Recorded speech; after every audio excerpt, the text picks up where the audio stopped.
পৃথিবী না জানুক আমি তো জানি,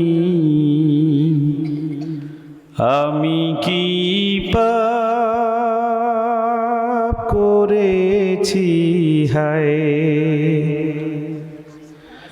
আমার পাপের করলে বিচার, বাঁচার উপায় নাই আমার। দয়াময় প্রভু মাফ করো আমায়, মাফ করো আমায়। বলেন আল্লাহুম্মা আমিন। আরো জোরে বলেন আল্লাহুম্মা আমিন। আমাদের এমন অনেক গুনাহ আছে যেই গুনার ব্যাপারে শুধু আমি জানি, আর কে জানে? আরো জোরে বলেন কে জানে? আজকের এই রাবেয়া বসরি মাদ্রাসার মাহফিলের উসিলা করে আল্লাহ যেন আমাদের সেই সকল গোপন গুনাহগুলো আল্লাহ যেন গোপনে মাফ করে দেন। সকলে বলছে আমিন। আরো জোরে বলেন আমিন। আরো জোরে বলেন আমিন।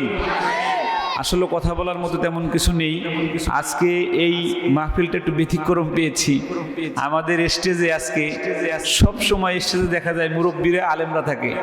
আজকের স্টেজে আমাদের আজ থেকে 20 বছর পরে যারা আলেম হবে তারা আছে আলহামদুলিল্লাহ।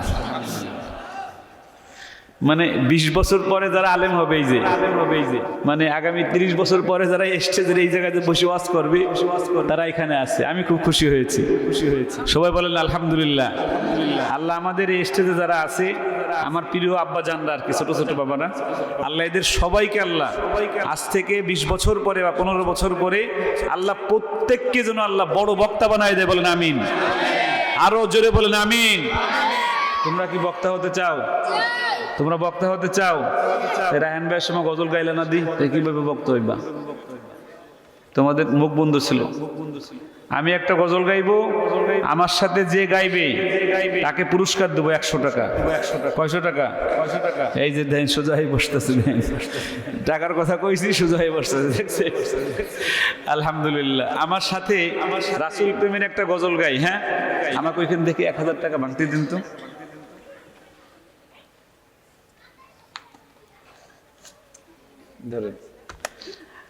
আমার সাথে আপনারা যারা গাইবেন একসাথে আমরা ইনশাআল্লাহ আল্লাহ আমাদেরকে জান্নাতে নিক। বলেন আমিন। রায়হানের সাথে কে কে জান্নাতে থাকতে চান? আমি চাই। চান তো ইনশাআল্লাহ? চান তো ইনশাআল্লাহ? আল্লাহ কবুল করুক। বলেন আমিন।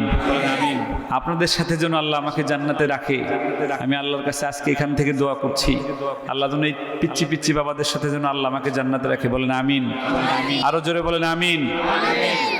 দেন এত গুণা লাগবে না, একটা নয় বেশি আসবে, কম আসবে, গুনতাছে কিভাবে দেখেন।